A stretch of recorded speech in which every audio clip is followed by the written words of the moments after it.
मैं अरुण गौड़ स्वागत करता हूं आपका फिजिक्स विद अरुण गौड़ पर। और आज मैं आपको बताने जा रहा हूं बच्चों रिफ्रैक्शन के बारे में। रिफ्रैक्शन एक बहुत ही नेचुरल फिनोमिना है जो हम हमारी डेली लाइफ में जगह जगह पर देखते हैं। जैसे ये देखो, ये एक समुद्र है, समुद्र की लहरें आपको दिखाई दे रही हैं और ये सन है। जब सन से लाइट इस समुद्र की इस पे आएगी सरफेस पर, तो जब ये अपना मीडियम चेंज करेगी तो इसको जाना तो सीधा था, लेकिन ये क्या हो जाएगी, अपने ओरिजिनल पाथ से थोड़ा सा डेविएट हो जाएगी। और इस डेविएशन का होना ही क्या कहलाता है बच्चों, रिफ्रैक्शन कहलाता है। जब जब कोई लाइट अपना मीडियम बदलती है तो वो अपना डायरेक्शन भी बदलती है, क्योंकि जब जब लाइट अपना मीडियम बदलेगी तब तब उसकी स्पीड भी बदलेगी। अगर यहाँ पर उसकी स्पीड 3 × 10⁸ मीटर पर सेकेंड है तो यहाँ पे थोड़ी कम हो जाएगी। स्पीड के कम हो जाने के कारण वो अपना डायरेक्शन बदल लेती है, और अपना डायरेक्शन बदलने की इस फिनोमिना को ही हम लोग क्या कहते हैं बच्चों, रिफ्रैक्शन कहते हैं। ये जगह जगह पे हमें दिखाई देता है हमारी लाइफ में। जैसे मैं सिंपल सा एक एग्जांपल लेता हूँ कि ये मैंने ग्लास लिया, ओके, इस ग्लास के अंदर लाइट इधर से आ रही है, और तो मैं आपसे पूछूं कि कितनी जगह पे रिफ्रैक्शन हो रहा है, तो उतनी जगह पे रिफ्रैक्शन होता है जितनी जगह पे लाइट अपना मीडियम बदलती है। देखो, अगर लाइट आई यहाँ पर, यहाँ से आई, मान लीजिए लाइट यहाँ पर आई, पहले एयर में थी, फिर ग्लास में आई, रिफ्रैक्शन हुआ। ग्लास से वाटर में गई, रिफ्रैक्शन हुआ। वाटर से ग्लास में आई, रिफ्रैक्शन हुआ। और ग्लास से फिर वापस एयर में आई, रिफ्रैक्शन हुआ। जब जब लाइट मीडियम बदलेगी ना बच्चों, तब तब क्या होगा, रिफ्रैक्शन होगा। मान लीजिए कि मैं इस ग्लास के अंदर पानी भर के और इसके अंदर एक पेंसिल डाल देता हूँ। ये पेंसिल मेरे को थोड़ी मुड़ी हुई दिखाई दे रही है, आप लोग देख पा रहे हैं, थोड़ी सी मुड़ी हुई दिखाई दे रही है। इसका मुड़ना क्यों हुआ बच्चों, क्योंकि लाइट क्या होती है, बेंड होती है जब मीडियम बदलती है। इसीलिए उसकी जो इमेज है, उसकी लोकेशन और उसका जो प्रॉपर्टीज़ हैं वो भी थोड़ी सी बदल जाती हैं, और इसी फिनोमेना को हम लोग क्या कहते हैं, रिफ्रैक्शन कहते हैं। जैसे तालाब में जो सिक्का रखा हुआ होता है, अगर नीचे में इसके सिक्का रख देता हूँ बच्चों, तो जब मैं सिक्के को ऊपर से देखता हूँ तो मेरे को थोड़ा सा ऊपर उठा हुआ दिखाई देता है। ये जो फिनोमेना है ये क्या है बच्चों, रिफ्रैक्शन है। रिफ्रैक्शन हमारी लाइफ में जगह जगह पर होता है भाई। जैसे जो हम लोग आसमान में देखते हैं रात में सितारों को, तो सितारे हमको टिमटिमाते हुए दिखाई देते हैं। Twinkle twinkle little star, okay, जो लिटिल स्टार्स हैं वो हमें ट्विंकलिंग करते हुए दिखाई देते हैं। भाई ये क्यों हो रहा है, ये रिफ्रैक्शन के कारण हो रहा है। ये मैं आपको मेरे इन्हीं लेक्चर्स में बताऊंगा कि ऐसा क्यों होता है, लेकिन उसके पहले ये जानना जरूरी है कि रिफ्रैक्शन होता क्या है, इसकी जो मैथमेटिक्स है वो क्या है, और उसके बाद में डेली लाइफ में जो फिनोमिनाज होते हैं वो कैसे होते हैं, उनके एक्सप्लेनेशंस भी मैं आपको दूंगा। आइए शुरू करते हैं अपनी यात्रा को अरुण गौड़ के साथ में। बच्चों, रिफ्रैक्शन, सबसे पहले तो डेफिनेशन बताता हूँ। ये जैसे मान लीजिए ये मीडियम 1 है, ये मीडियम 2 है। बच्चों ये नॉर्मल है और एक लाइट ऐसे ऑब्लिकली इसके ऊपर आके इंसिडेंट हो रही है। तो जब कोई लाइट ऑब्लिकली इंसिडेंट होती है किसी भी मीडियम में, तो वो अपना डायरेक्शन चेंज करती है, ठीक है। अब मैं आपको बताता हूं रिफ्रैक्शन की डेफिनेशन। बच्चों रिफ्रैक्शन की डेफिनेशन बहुत इंपॉर्टेंट होती है। जरा देखिए सिस्टमेटिकली इसको कैसे डिफाइन किया जाता है। ये एक मीडियम है, एक दूसरा मीडियम है, एक लाइट आ रही है इस पे ऑब्लिकली मतलब किसी पर्टिकुलर एंगल पर, है ना। इसके लिए हम लोग इसको डिफाइन कर रहे हैं। The direction of propagation of an obliquely incident ray of light that enters the other medium changes at the interface of the two media. This phenomena is called refraction of light. इसमें जो सबसे important है वो ये वाली line है, obliquely incident रे।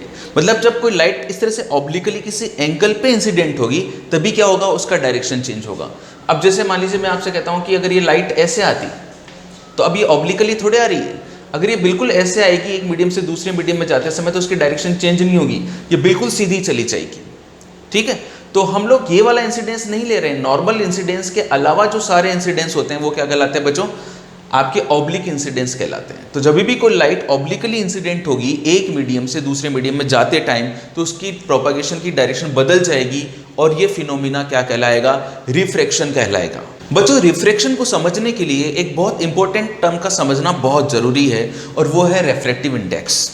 Refractive index हमें ये बताता है कि कोई भी एक मीडियम दूसरे मीडियम के बजाय कितना ज़्यादा ऑप्टिकल डेंस है। यह हमें ये बताता है कि कितना ज़्यादा रिफ्रैक्शन होगा। यह हमें बताता है कि कितनी ज़्यादा बेंडिंग होगी, ठीक है। जैसे रेफ्रेक्टिव इंडेक्स को हम लोग म्यू से रिप्रेजेंट करते हैं बच्चों, इसे म्यू से रिप्रेजेंट किया जाता है। और ये क्या होता है जरा देखो, जैसे कि मैंने आप लोग को मैं बता दूं कि जो रिफ्रैक्शन होता है, ये रिफ्रैक्शन होता इसीलिए है, जो बेंडिंग होती है इसका होने का कारण होता है कि जब कोई लाइट एक मीडियम से दूसरे मीडियम में चेंज होती है तो उसकी स्पीड बदल जाती है ना। जैसे मान लीजिए यहाँ पे पहले वो एयर में थी और फिर वो किसी दूसरे मीडियम में आ गई, तो एयर में मान लीजिए उसकी जो स्पीड है वो है 3 × 10⁸ मीटर पर सेकेंड, और जब इसे दूसरे मीडियम में आई तो उसकी स्पीड जो है वो 1.5 × 10⁸ मीटर पर सेकेंड रह गई। भाई जो मीडियम है ना इसको धीमा कर देगा ना लाइट को, तो उसकी स्पीड कितनी हो गई बच्चों, आधी हो गई। अब इसने आधी स्पीड कर दी, इसका मतलब इसके जो मॉलिक्यूल्स हैं उनकी जो ऑप्टिकल डेंसिटी है वो एयर की बजाय ज़्यादा है, इसलिए उसने स्पीड को कितना कर दिया, आधा कर दिया। इसने स्पीड को आधा कर दिया, इसका मतलब हुआ कि ये वाला मीडियम इस वाले मीडियम की बजाय 2 गुना डेंस था, है ना। इसकी डेंसिटी इसकी बजाय डबल थी। Optical density, optical density mass density से अलग होती है। एक तो मास डेंसिटी होती है, मास डेंसिटी तो होती है कि यूनिट वॉल्यूम में कितना मास है, और ऑप्टिकल डेंसिटी होती है कि कोई मीडियम लाइट की स्पीड को कितने गुना कम कर पा रहा है। तो देखो क्योंकि इसने स्पीड को आधा कर दिया तो ये इसकी बजाय 2 गुना डेंस हो गया, ठीक है। तो स्पीड ऑफ लाइट अगर यहाँ पे c थी और इसने आधा कर दिया c/2, इसका मतलब ये वाला मीडियम इसके बजाय डबल डेंस है, 2 गुना डेंस। अगर यहाँ पे स्पीड ऑफ लाइट c है और यहाँ पर मान लीजिए इसने 1/3 कर दिया, इसका मतलब इसकी डेंसिटी इसकी बजाय 3 गुना है, 3 गुना डेंसिटी है, तभी स्पीड को 1/3 कर दिया। अब मान लीजिए कि इस वाले मीडियम की डेंसिटी इसकी बजाय 4 गुना होती, तो इसका मतलब ये स्पीड ऑफ लाइट को c/4 कर देता, ठीक है। तो ये जो है ना कि इसकी डेंसिटी इसकी बजाय कितने गुना ज़्यादा है, उसी को हम लोग क्या बोलते हैं, रेफ्रेक्टिव इंडेक्स बोलते हैं। तो रेफ्रेक्टिव इंडेक्स जो है ये एक्चुअली किसी भी मीडियम की ऑप्टिकल डेंसिटी को रिप्रेजेंट करता है, और जो मीडियम लाइट की स्पीड को जितने गुना कम कर देगा वो उतना ही ज़्यादा ऑप्टिकल डेंस होगा, उसका रेफ्रेक्टिव इंडेक्स उतना ही ज़्यादा होगा, ठीक है। तो मैं ऐसे कह सकता हूँ कि mu is proportional to 1/v हो गया, मतलब वेलोसिटी जितनी कम हुई रेफ्रेक्टिव इंडेक्स उतना ही ज़्यादा हुआ। तो मैं इस मीडियम का रेफ्रेक्टिव इंडेक्स इसके बजाय इसके रिस्पेक्ट में लिखूंगा तो कितना लिखूंगा, 2 लिखूंगा। इसका कितना लिखूंगा, 3 लिखूंगा। इसका कितना लिखूंगा, 4 लिखूंगा, है ना। थोड़ा थोड़ा रेफ्रेक्टिव इंडेक्स के बारे में पता चल रहा होगा। रेफ्रेक्टिव इंडेक्स मतलब ऑप्टिकल डेंसिटी, मतलब कोई मीडियम लाइट की स्पीड को कितने गुना कम कर पा रहा है, वही क्या कहलाता है, उसकी ऑप्टिकल डेंसिटी कहलाता है, वही उसका रेफ्रेक्टिव इंडेक्स कहलाता है। बच्चों रेफ्रेक्टिव इंडेक्स 2 प्रकार का होता है, एक तो एब्सोल्यूट रेफ्रेक्टिव इंडेक्स और एक रिलेटिव रेफ्रेक्टिव इंडेक्स। सबसे पहले मैं एब्सोल्यूट रेफ्रेक्टिव इंडेक्स ले रहा हूँ।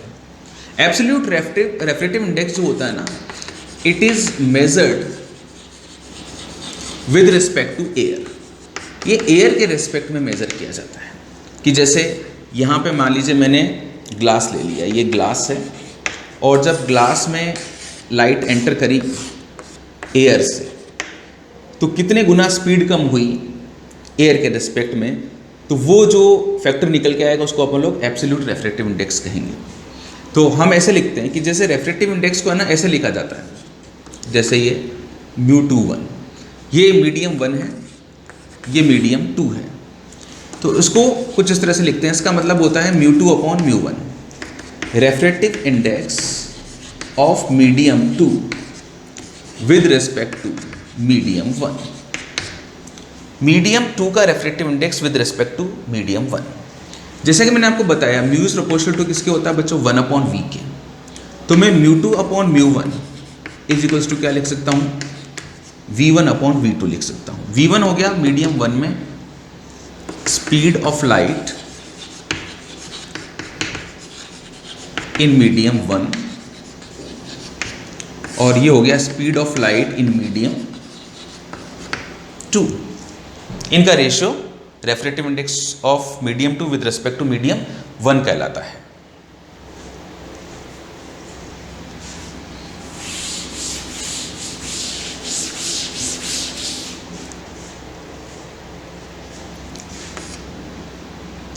जैसे मान लीजिए कि आपको ग्लास का रेफ्रेक्टिव इंडेक्स निकालना है विद रिस्पेक्ट टू एयर, तो mu glass upon mu air ऐसे लिख देते हैं। तो mu glass upon mu air, तो velocity in air upon velocity in glass ये लिख दिया जाता है। अच्छा, इसकी जो वैल्यू होती है refractive index of glass with respect to air, जब आप ये करते हैं तो इसका रेफ्रेक्टिव इंडेक्स हम लोग 3/2 लिखते हैं। एयर के रेस्पेक्ट में लिख रहे हैं तो एयर का 1 मान लेते हैं, तो ये कितना आ गया 3/2, ठीक है ना। तो ग्लास का रेफ्रेक्टिव इंडेक्स एयर के रेस्पेक्ट में 3/2 होता है। 3/2 का मतलब 1.5, मतलब ग्लास एयर की बजाय 1.5 गुना ज़्यादा ऑप्टिकल डेंस होती है। अब जैसे मान लीजिए आपको मैं कहूँ कि भाई मुझे बताओ कि velocity of light in glass कितना होगा, तो आप कहेंगे कि देखो सर हमें पता है कि ग्लास का रेफ्रेक्टिव इंडेक्स एयर के रेस्पेक्ट में 3/2 होता है। तो mu glass upon mu air का मतलब velocity in air upon velocity in glass. Velocity in air होता है 3 × 10⁸ मीटर पर सेकेंड, तो वेलोसिटी इन ग्लास आ जाएगी। तो वेलोसिटी इन ग्लास आ जाएगी, इसको मैं इधर ले जाऊंगा, इसको इधर ले जाऊंगा, या मैं 3 से 3 को काट दूंगा, यहीं पे 2 × 10⁻10 2 × 10⁸ मीटर पर सेकेंड, है ना। ये ग्लास के अंदर स्पीड ऑफ लाइट आ गई। जैसे बच्चों मान लीजिए वाटर का रेफ्रेक्टिव इंडेक्स पूछा जाए आपसे एयर के रेस्पेक्ट में, तो लाइट आई, इधर एयर है और इधर वाटर है, तो मैं ऐसे लिख रहा हूँ कि refractive index of water with respect to air, इसका मतलब है refractive index of water with respect to air.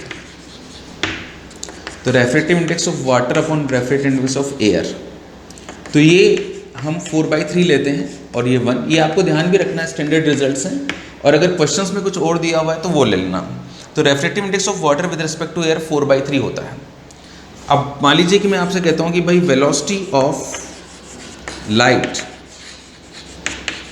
In water बताओ क्या होगी, तो आप क्या करेंगे कि refractive index of water with respect to air 4/3 है, तो mu is proportional to 1/v होता है, तो यहाँ पे velocity in air upon velocity in water कर देंगे। तो वेलोसिटी इन वाटर बराबर हो जाएगा 3/4 of velocity in air. Velocity in air होता है 3 × 10⁸ मीटर पर सेकेंड, तो हो गया आपका 9/4 × 10⁸ मीटर पर सेकेंड, ठीक है ना। ये आपकी वेलोसिटी हो गई लाइट की वाटर के अंदर, पानी के अंदर वेलोसिटी निकाली। दूसरा रेफ्रेक्टिव इंडेक्स होता है relative refractive index. Relative refractive index वो रेफ्रेक्टिव इंडेक्स होता है कि जब हम रेफ्रेक्टिवनेस का मेजरमेंट किसी मीडियम के रेस्पेक्ट में करें और वो जो मीडियम है वो अदर देन एयर हो, एयर के अलावा किसी के रेस्पेक्ट में भी करो। जैसे मैं आपसे कहता हूँ कि refractive index of water with respect to glass निकालो, refractive index of water with respect to glass, water का refractive index with respect to glass, तो उसको मैं ऐसे कहूँगा refractive index of water upon refractive index upon glass. अब refractive index of water कितना लिखते थे एयर के रिस्पेक्ट में 4/3, और ग्लास का कितना लिखते थे 3/2, तो ये कितना हो गया आपका 8/9, ठीक है ना।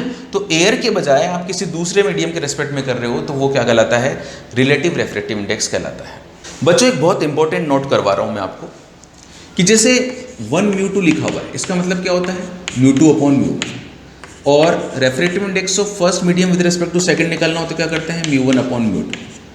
बच्चों अगर मैं इनको मल्टीप्लाई कर देता हूँ, इसको मैंने मल्टीप्लाई कर दिया, तो क्या हो जाएगा μ2/μ1 इंटू μ1/μ2, ये कट गए और ये कट गए, कितना आ गया 1। तो 1μ2 इंटू 2μ1 इज इक्वल्स टू कितना होता है 1 होता है, ये आपको ध्यान रखना है। या फिर मैं इसको ऐसे भी लिख सकता हूँ कि 1μ2 इज इक्वल्स टू 1/2μ, ये रेफ्रेक्टिव इंडेक्स में रिलेशन है। एक बहुत इंपॉर्टेंट बात बताने जा रहा हूँ, ध्यान दीजिएगा बच्चों। जो वेलोसिटी ऑफ वेव होता है, कभी भी आपको वेलोसिटी ऑफ वेव आपको निकालना हो तो आप कैसे निकालते हो, जैसे ये वेव चल रही है, ये वेव है, ठीक है, तो ये यहाँ से यहाँ तक जो होता है ये वेवलेंथ होता है। ये एक जो पूरी वेव बनी, इसका जो एक साइकिल है, इसमें ये वेवलेंथ है। अब मेरा बच्चा जानता है कि वेलोसिटी कभी भी निकालनी हो तो वेलोसिटी इज इक्वल्स टू क्या होता है, displacement upon time, displacement upon time. अब बच्चों डिस्प्लेसमेंट कितना हुआ, एक साइकिल इसमें लैम्डा, और टाइम कितना लगा टी। टी क्या होता है बच्चों, टाइम पीरियड होता है। और आप लोग जानते हो कि जो 1 टाइम पीरियड होता है इसी को हम लोग फ्रीक्वेंसी कहते हैं। 1 टाइम पीरियड का जो रेसिप्रोकल होता है उसे हम लोग फ्रीक्वेंसी कहते हैं। तो मैं 1/t को क्या लिख सकता हूँ बच्चों, फ्रीक्वेंसी लिख सकता हूँ। और ये कितना आ गया, लैम्डा। तो कभी भी लाइट की जो वेलोसिटी निकालूंगा तो उसका फॉर्मूला होगा v = n लैम्डा। यहाँ पे n जो है ना बच्चों, ये क्या है, फ्रीक्वेंसी है। और ये फ्रीक्वेंसी किसकी है, फ्रीक्वेंसी ऑफ सोर्स है। It is frequency of source. ये केवल सोर्स पर डिपेंड करता है कि जो लाइट आ रही है, लाइट जब सोर्स से रवाना हुई तो उसकी फ्रीक्वेंसी कितनी थी, ठीक है ना। ये फ्रीक्वेंसी कभी भी नहीं बदलती। एक लाइट चाहे कितने ही मीडियम बदल ले, कभी भी लाइट की फ्रीक्वेंसी चेंज नहीं होती है। इस बात का विशेष रूप से ध्यान रखना कि जैसे एक लाइट जो है पहले एयर में थी और एयर के बाद में वो ग्लास में गई और ग्लास के बाद में वो मान लीजिए वाटर में गई, तो यहाँ से वो ग्लास में गई, ग्लास से वाटर में गई, वो चाहे कहीं पे भी चले जाए, उसकी जो फ्रीक्वेंसी है वो हमेशा क्या रहेगी बच्चों, n ही रहेगी। वो कभी अपनी फ्रीक्वेंसी नहीं बदलती। एक्चुअली जो फ्रीक्वेंसी होता है ना, उस फ्रीक्वेंसी से कलर डिसाइड होता है। जैसे मान लीजिए जो पेंसिल है ये आपको अभी ऑरेंज और रेड कलर की दिखाई दे रही है, ठीक है ना। ऑरेंज स्ट्रिप्स हैं और रेड स्ट्रिप्स हैं। अब अगर मैं यहाँ पे रख देता हूँ इस पेंसिल को, तो अब बताओ ये पेंसिल आपके अंदर आपको कौन सी स्ट्रिप्स दिखाई दे रही हैं, ऑरेंज और रेड ही दिखाई दे रही हैं। मैं यहाँ पे रख देता हूँ बीच में, तो भी आपको कैसे दिखाई दे रही है, ऑरेंज और रेड। तो इसका मतलब मैं ऑरेंज कलर को अगर सीधा देख रहा हूँ या फिर इस ग्लास के थ्रू देख रहा हूँ तो भी मेरे को वो ऑरेंज कलर दिखाई दे रहा है, जबकि उसका बार बार क्या हो रहा है, रिफ्रैक्शन हो रहा है। इसका मतलब हुआ कि फ्रीक्वेंसी जो है वो लाइट की वो चेंज नहीं होती है। हमको रेड ऑब्जेक्ट रेड ही दिखाई देता है, ऑरेंज ऑब्जेक्ट ऑरेंज ही दिखाई देता है। रिफ्रैक्शन कभी कलर नहीं बदलता। इसका मतलब रिफ्रैक्शन के थ्रू कभी फ्रीक्वेंसी भी नहीं बदलती है। रिफ्रैक्शन कभी फ्रीक्वेंसी को चेंज नहीं करेगा। और अगर वो फ्रीक्वेंसी को चेंज नहीं करेगा तो v = किसके हो गया बच्चों, लैम्डा के। जब भी कोई लाइट रेयर मीडियम से डेंसर में जाती है, जैसे पानी से ग्लास में गई, तो पानी से ग्लास में जाते समय क्या चेंज होती है, उसकी वेलोसिटी। और अगर वेलोसिटी बदलेगी तो उसका क्या बदलेगा बच्चों, लैम्डा बदलेगा। उसका वेवलेंथ भी चेंज हो जाएगा, ठीक है ना। तो मीडियम चेंज होने पे फ्रीक्वेंसी चेंज नहीं होती है, लेकिन वेवलेंथ चेंज हो जाती है और वेलोसिटी चेंज हो जाती है। मैं आपको बताने जा रहा हूँ कि मीडियम चेंज होने पर क्या क्या चीज़ें चेंज होती है और क्या क्या चीज़ें कांस्टेंट रहती हैं, ठीक है। जब भी कोई लाइट एक मीडियम से दूसरे मीडियम में एंटर करेगी, और मान लीजिए ऐसे सीधे एंटर किया, ऐसे एंटर किया, ऑब्लिकली नहीं किया, तो ये सीधी चली जाएगी, ठीक है। लेकिन अगर ऑब्लिकली आएगी तो ऐसे अपनी डायरेक्शन चेंज करेगी। तो जो चेंज होता है वो क्या चेंज होता है बच्चों, डायरेक्शन, ठीक है, डायरेक्शन चेंज होगा। दूसरी बात, जब एक मीडियम से दूसरे मीडियम में लाइट एंटर करेगी तो उसकी स्पीड बदलती है। और क्या बदलती है, उसकी वेवलेंथ बदलती है। जो चीज़ें नहीं बदलती वो कौन है, फ्रीक्वेंसी नहीं बदलती। जो चीज़ नहीं बदलती वो क्या होता है, उसका कलर नहीं बदलता। और तीसरी बात, जो चीज़ बदलती नहीं है वो क्या होता है, फेज होता है। ये वो चीज़ है जो चेंज नहीं होती, उसकी वाइब्रेशन का जो मोड है वो वही रहता है, चाहे पहले मीडियम में चाहे दूसरे मीडियम में। फ्रीक्वेंसी, कलर, ये चीज़ नहीं होगी। और ये स्पीड बदलेगी, वेवलेंथ बदलेगी और डायरेक्शन बदलेगी। इन बातों का आपको ध्यान रखना है। तो बच्चों, जैसे कि मैंने आपको बताया कि v = n लैम्डा होता है। जो n होता है ये किसकी प्रॉपर्टी होती है, it is property of source. ये फ्रीक्वेंसी है और ये सोर्स की प्रॉपर्टी है। ये कभी भी मीडियम चेंज होने पे फ्रीक्वेंसी चेंज नहीं होगी। तो इसका मतलब v = हो गया लैम्डा की। बच्चों, जैसा कि मैंने आपको पहले बता रखा है कि μ = 1/v होता है और v = होता है n लैम्डा। तो फ्रीक्वेंसी क्या है, कांस्टेंट, तो ये हो गया 1/लैम्डा। μ = हो गया 1/लैम्डा की। न्यूमेरिकल्स में हम लोग ये वाला फॉर्मूला यूज़ करते हैं। न्यूमेरिकल्स में आप लोग इसको यूज़ करो, ठीक है। अच्छा, लेकिन जो एग्जैक्ट फॉर्मूला होता है इसका वो कॉशी ने दिया था। कॉशी एक साइंटिस्ट थे और उन्होंने एक फॉर्मूला दिया था कॉशी बता गए थे कि जो रेफ्रेक्टिव इंडेक्स होता है उसकी वैल्यू होती है a+b/λ²। और ये वैसे टर्म आगे तक चलती है, पर मैंने आपको जो मिनिमम स्टेप्स के साथ में इसको लिया है। ये कॉशीस फॉर्मूला होता है।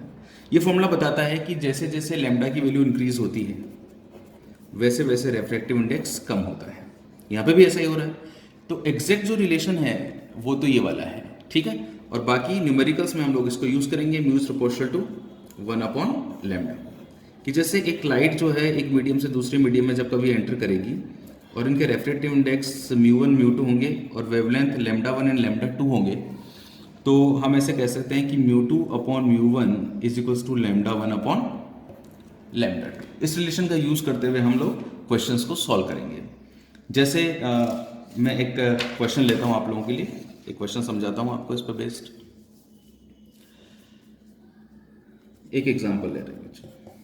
एग्जाम्पल कुछ ऐसा है कि ये एयर है और यहाँ पे मीडियम है और यहाँ पे लाइट आ रही है।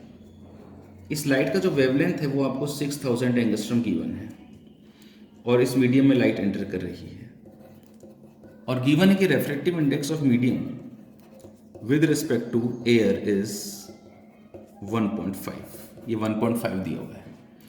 दो बातें बतानी है आपको, एक तो फ्रीक्वेंसी और दूसरी वेवलेंथ इन मीडियम। तो जैसा कि मैंने आपको बताया कि जो आपका फ्रीक्वेंसी होती है ये तो मीडियम पे डिपेंड करती ही नहीं है। मैं चाहे इसको किसी भी मीडियम में निकालूँ, उसमें निकालूँ या इसमें कैलकुलेट करूँ, इसकी वैल्यू मेरे पास में सेम आएगी। तो मैं पहले वाले का सॉल्यूशन कर रहा हूँ। बच्चों आप लोग जानते हैं कि v is equals to N lambda होता है। अगर v is equals to N lambda होता है तो फ्रीक्वेंसी आ जाएगी मेरे पास में v/λ। v तो है स्पीड ऑफ लाइट, क्योंकि मैं एयर की बात कर रहा हूँ तो speed of light in air होता है 3 × 10⁸ मीटर पर सेकेंड। और जो वेवलेंथ होती है वो अपन को दे रखी है 6000 एंगस्ट्रॉम। ये जो एंगस्ट्रॉम है इसको मैं मीटर में चेंज कर रहा हूँ, तो ये इतना हो जाएगा। इसे जब मैं सॉल्व करूँगा तो ये 3.6 से 0.5 हो जाएगा और ये -10 और ये 3 -7 8 के पास में जाके 10⁻15 हर्ट्ज। ये मेरा आंसर आ जाएगा। इसे मैं ऐसे भी लिख सकता हूँ कि frequency is equals to 5 × 10⁻14 hertz. ये मेरा पहला आंसर आ गया, ठीक है। इसी तरीके से अब मैं इसका सेकंड पार्ट करता हूँ, वेवलेंथ निकालता हूँ। तो वेवलेंथ निकालने के लिए मेरे को देखो क्या करना पड़ेगा। जैसा कि मैंने आपको बताया था कि म्यू इज प्रोपोर्शनल टू 1/λ होता है, तो मैं ऐसे लिख सकता हूँ कि μ2/μ1 इज इक्वल्स टू λ1/λ2। μ2 की वैल्यू मेरे को 1.5 गिवन है, μ1 मेरे पास में 1 है, λ1 मेरे पास में 6000 एंगस्ट्रॉम है, मेरे को λ2 चाहिए। तो λ2 की जो वैल्यू है वो आ जाएगी आपके पास में 6000/1.5 एंगस्ट्रॉम। जब आप इसको काटोगे इससे तो आपको मिलेगा 4000 एंगस्ट्रॉम। ये मेरे पास में आंसर आ गया वेवलेंथ का। देखो वेवलेंथ कम हो गई ना, एयर में कितनी थी 6000 थी, लेकिन जैसे मीडियम में एंटर करी तो कितनी हो गई 4000 हो गई। इसका मतलब जब कभी कोई लाइट एक मीडियम से दूसरे मीडियम में एंटर करती है तो उसकी वेवलेंथ डिक्रीज होती है अगर वो रेयर से डेंसर में एंटर कर रही है। जैसे यहाँ पर अगर उसकी वेवलेंथ ऐसे है, बड़ी वेवलेंथ है, तो यहाँ पर वेवलेंथ क्या हो जाएगी, छोटी हो जाएगी। डेंसर में एंटर करने पर वेवलेंथ कम हो जाती है। इस बात का आप लोग ध्यान रखिएगा, ठीक है। ये एग्जाम्पल समझ में आया होगा आप लोगों के। देखो बच्चों, अब मैं आपको समझा रहा हूँ इम्पैक्ट ऑफ रिफ्रैक्शन, कि भाई रिफ्रैक्शन का जो इम्पैक्ट होता है ना वो कैसे होता है, क्यों होता है। अब इसकी जो मैथमेटिक्स है वो तो मैं आपको अगले वीडियो में बताऊंगा स्नेल्स लॉ वाले में, लेकिन इसका इफेक्ट मैं आपको अभी यहाँ बता रहा हूँ। रिफ्रैक्शन का इफेक्ट ये होता है कि भाई जब एक कोई लाइट एक मीडियम से दूसरे मीडियम में एंटर कर रही होती है, जैसे मान लीजिए ये रेयर मीडियम है और ये डेंसर मीडियम है, ठीक है ना, रेयर से डेंसर में आ रही है, तो ये इसकी स्पीड को कम करेगा तो जिस रास्ते पे इसको जाना चाहिए था उस रास्ते पे नहीं जाने देगा, बल्कि थोड़ा बेंड कर देगा इसको, ठीक है ना। और ये मीडियम जितना ज़्यादा ताकतवर होगा, इसमें जितनी ज़्यादा ताकत होगी उतना ज़्यादा इसको बेंड कर पाएगा। ताकत का मतलब क्या है बच्चों, रेफ्रेक्टिव इंडेक्स। इसका रेफ्रेक्टिव इंडेक्स जितना ज़्यादा होगा ये लाइट को उतना ही ज़्यादा इस तरफ बेंड करेगा, ठीक है। तो ये तो इंपॉर्टेंस होती है रेफ्रेक्टिव इंडेक्स की, और रिफ्रैक्शन होता है इसका इस तरफ बेंड होना। तो एक बात का ध्यान रखना कि कोई भी मीडियम को अगर मैं रेयर बोलता हूँ या डेंसर बोलता हूँ, डेंसर बोल रहा हूँ इसका मतलब वहाँ पर वेलोसिटी क्या है बच्चों, लाइट की कम है, ठीक है, वेलोसिटी कम होती है। लेकिन अगर रिलेटिवली यहाँ पर अगर वेलोसिटी ज़्यादा है लाइट की तो उसका मतलब ये रेयर है, और जहाँ पे कम है वो क्या है, डेंसर है। जो लाइट की वेलोसिटी को जितना ज़्यादा कम कर देगा वो मीडियम का रिफ्रैक्टिव इंडेक्स उतना ही ज़्यादा होगा। तो अल्टीमेटली इम्पैक्ट क्या होता है, बेंडिंग पर होता है, ठीक है। अब जैसे इसके बहुत सारे एग्जाम्पल्स हमको देखने के अंदर मिलते हैं। एक बात तो ये कि जब जब कोई लाइट, अभी ध्यान में रखो पहली बात कि जब जब लाइट रेयर मीडियम से डेंसर मीडियम की तरफ आएगी तो टुवर्ड नॉर्मल शिफ्ट होगी, ठीक है ना, इधर जाएगी, पास पास, नॉर्मल के पास पास, ठीक है। अच्छा, और जब कोई लाइट डेंसर से, मान लीजिए कि ये मैंने कोई ग्लास की स्लेब बनाई है, जब कोई लाइट डेंसर से रेयर मीडियम में जाएगी, इधर मान लीजिए एयर है, डेंसर से जब रेयर में जाएगी तो जाना तो यूं था, लेकिन ये नॉर्मल से दूर हट जाएगी, दूर दूर, ठीक है। तो रेयर से डेंसर में आते समय पास पास और डेंसर से रेयर में जाते समय दूर दूर, इस बात को आपको ध्यान रखना है, ठीक है। और जितना ज़्यादा रेफ्रेक्टिव इंडेक्स होगा, रिलेटिव रेफ्रेक्टिव इंडेक्स, उतना ही ज़्यादा पास पास, उतना ही ज़्यादा दूर दूर। लेकिन बच्चों कभी कभी क्या होता है, ऐसे केसेस भी मिलते हैं जहाँ पे नो बेंडिंग की अवस्थाएं भी आती हैं, नो बेंडिंग की कंडीशंस, कि जब बेंडिंग होती ही नहीं है।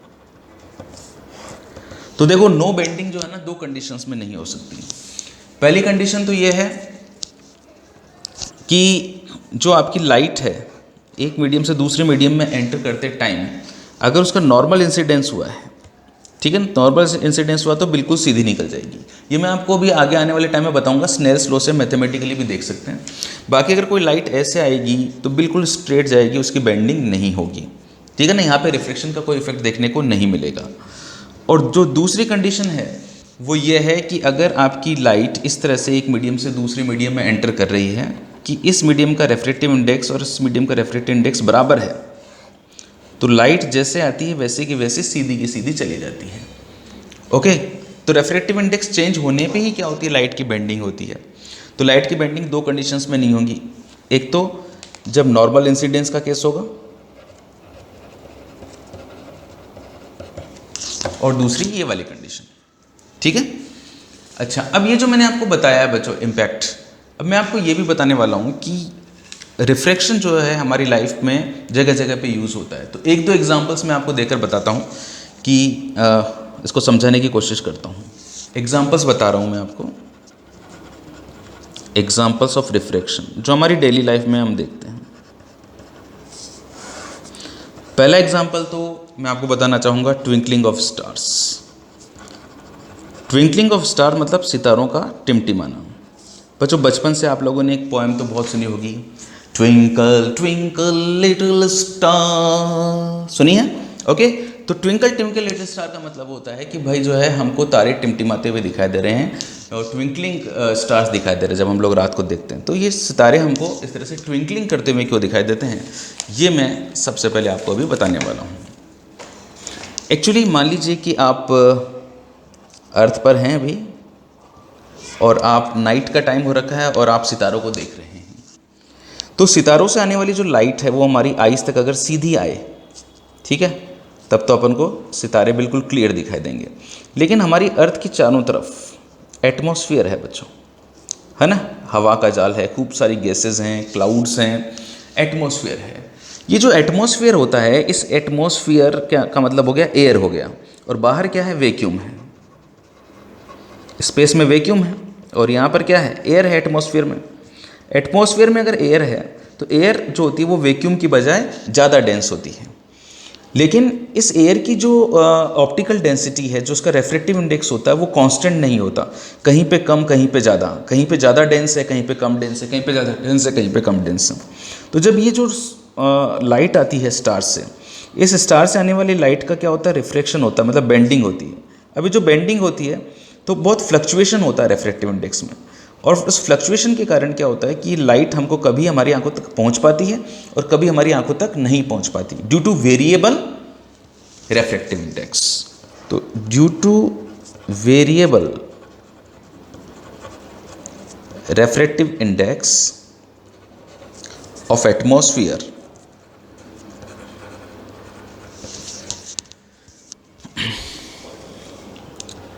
we see twinkling of stars, हमें स्टार्स की ट्विंकलिंग दिखाई देती है। अब मान लीजिए जो ट्विंकलिंग हो रही है तो अच्छी बात है, लेकिन हम अगर यही एक्सपेरिमेंट जो मैंने आपको अभी अर्थ पे करके बताया है, अगर आपको कोई कहे कि आप मून पे जाइए और मून पे जाके अगर हम इन स्टार्स को देखते हैं तो क्या वहाँ पे भी हमको ट्विंकलिंग दिखाई देगी? क्या वहाँ पे भी वहाँ के जो बच्चे होंगे, अगर मून पे मान लीजिए इंसान का अस्तित्व होता, इंसान जाके बस जाए और वहाँ पे छोटे बच्चे हों, तो क्या वहाँ के बच्चे भी ये पोएम गा पाएंगे कि ट्विंकल ट्विंकल लिटिल स्टार? बताओ, बिल्कुल नहीं। वहाँ के बच्चों को ये सुविधा नहीं मिलेगी, ये सौभाग्य नहीं मिलेगा, क्योंकि मून पे एटमॉस्फेयर नहीं होता, मून पे एयर नहीं होती, और जब मून पे एयर नहीं होती, वहाँ पे एटमॉस्फेयर नहीं होता, तो स्टार से निकलने वाली लाइट सीधी यहाँ तक पहुँचेगी, किसी प्रकार की कोई ट्विंकलिंग नहीं होगी। तो एक बात का ध्यान रखिएगा कि no twinkling on moon, moon पे नहीं होती है किसी प्रकार की कोई भी ट्विंकलिंग। ठीक है, एक एग्जांपल तो मैंने आपको रिफ्लेक्शन का ये समझाया बच्चों, आई थिंक आपको समझ में आया होगा। और दूसरा एग्जांपल मैं आपको और बताता हूँ। दूसरा एग्जांपल होता है कि advance sunrise and delayed sunset, ये हम हमारी अर्थ पर देखते हैं।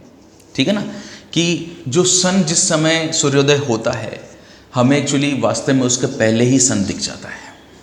ओके, और जब सन सेट हो जाता है उसके बाद तक हमको सन दिखाई देता रहता है, और ये जो डिफरेंस होता है लगभग 2 मिनट का होता है। ठीक है, वास्तव में जब सनराइज होता है ना बच्चों, उसके 2 मिनट पहले ही हमें सन दिखाई देता है। अब ऐसा क्यों होता है, जरा देखो, ध्यान से देखना भाई, बहुत बढ़िया बात बताने जाना। ये है हमारी अर्थ, अर्थ को हम लोग हमेशा हमारी बोल के रिप्रेजेंट करते हैं भैया। ठीक है, और यहाँ पे हम लोग खड़े हैं और हमारे लिए ये होराइज़न है। ये जो लाइन मैंने आपके लिए बनाई है, इसी लाइन को क्या कहते हैं बच्चों? होराइज़न कहते हैं, क्षितिज, क्षितिज। ठीक है, आप लोगों ने गाना भी सुना होगा, बहुत अच्छी भारत के लिए पोएम होती है, जहाँ पहुँच, वो मैं सुनाता हूँ फिर से आपको। अरुण ये मधुमय देश हमारा, अरुण ये मधुमय देश हमारा, जहाँ पहुँच अनजान क्षितिज को मिलता एक सहारा। सुना है आप लोगों ने? ओके, अरुण यह मधुमय देश, अरुण का मतलब होता है उगता हुआ सूरज, और जहाँ पहुँच अनजान क्षितिज को मिलता है एक सहारा। क्षितिज जो वर्ड होता है वो किसके लिए यूज़ होता है बच्चों? होराइज़न के लिए यूज़ होता है। तो देखो, यहाँ पे मैं ले रहा हूँ सन को, कि एक्चुअली ये सन यहाँ है। सूर्योदय तब माना जाता है जब सन यहाँ पर पहुँच जाए, क्योंकि यहाँ से हमारे तक रेस पहुँचेगी, ये होराइज़न है। लेकिन जब सन थोड़ा नीचे होता है तब भी हमको दिखाई देने लग जाता है। देखो ऐसा क्यों होता है? हमारी अर्थ के चारों तरफ एटमॉस्फेयर है, ये एटमॉस्फेयर, एयर भरी पड़ी है। ठीक है, और जो एयर होती है वो वैक्यूम की बजाय, इधर वैक्यूम है इधर एयर है, वो ज़्यादा डेंस होती है। और refractive index of air with respect to vacuum, इसकी जो वैल्यू है वो ध्यान रखना 1.00029 होती है। ये जो मैं वैल्यू लिखा रहा हूँ ये NCERT का डाटा है बच्चों। ठीक है, ध्यान रखिएगा, 1.0029 होती है, मतलब एयर जो होती है वो डेंस होती है, ज़्यादा डेंस होती है वैक्यूम की बजाय।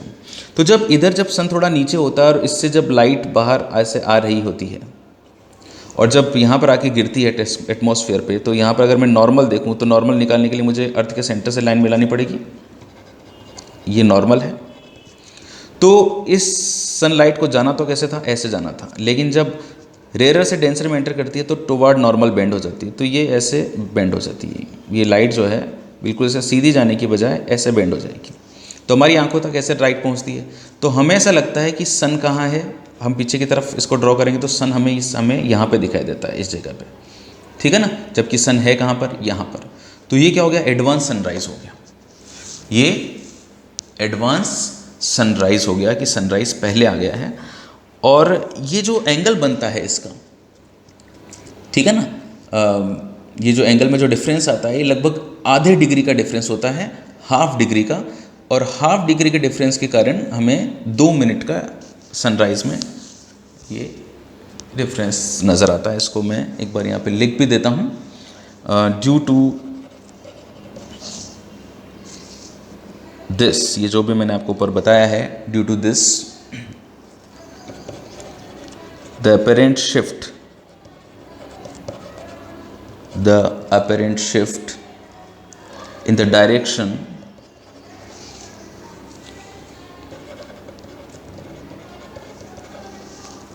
of the sun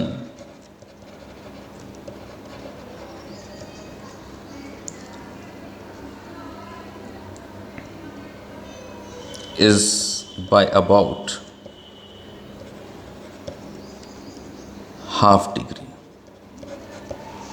half degree sunrise पहले हो जाता है ये, ठीक है।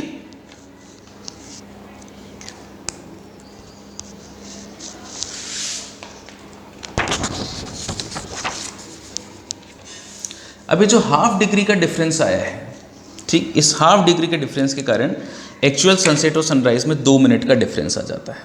तो जो टाइम डिफरेंस क्रिएट होता है इसके कारण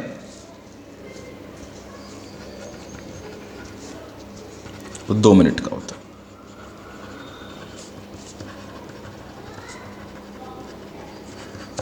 ठीक है, ये आप डायरेक्ट ध्यान में रखिएगा। बच्चों एक एग्जांपल करवाता हूँ मैं, ये एग्जांपल मैं एनसीईआरटी से ले रहा हूँ। एनसीईआरटी का एग्जांपल नंबर 9.5 ले रहा हूँ, ठीक है। देखो एग्जांपल क्या है, मैं आपके सामने एनसीईआरटी भी रख देता हूँ। देखिए ये एनसीईआरटी की बुक है और इस बुक में मैं आपको एग्जाम्पल नंबर 9.5 करवा रहा हूँ। एग्जाम्पल देखो मैं पढ़ रहा हूँ पहले। The earth takes 24 hours to rotate once about its axis. अपने एक्सिस की चारों तरफ घूमने में अर्थ को 24 घंटे लगते हैं। How much time does the sun take to shift by 1 degree when viewed from the earth. जब अर्थ से सन को देखा जाता है तो 1 डिग्री इसको घूमने में कितना टाइम लगेगा। देखो क्वेश्चन क्या है, जैसे मान लीजिए ये हमारी अर्थ है और हम सन को देख रहे हैं, ठीक है। अब जब हम सन को देख रहे हैं तो मान लीजिए सुबह के 6 बजे और हमें सन यहाँ दिखाई दे रहा है। अब हमको रेस्ट में मान लेते हैं, क्योंकि हमें क्या होता है सब कुछ घूमता हुआ दिखाई देता है और हम खुद रेस्ट में दिखाई देते हैं। तो हम तो ये देखते हैं कि भाई अभी सुबह 6 बजे जो है वो सन यहाँ पर है, फिर जो है सन ऊपर की तरफ चढ़ेगा और फिर जो है ये सनसेट होगा।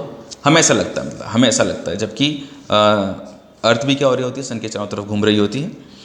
तो लेकिन हमें ऐसा फील होता है कि जैसे सन ऊपर चढ़ रहा है, 12 बज रहे हैं, उसके बाद में शाम हो रही है, उसके बाद में रात हो चुकी है, उसके बाद में अगले दिन फिर सुबह 6 बजे सन यहाँ पर आया।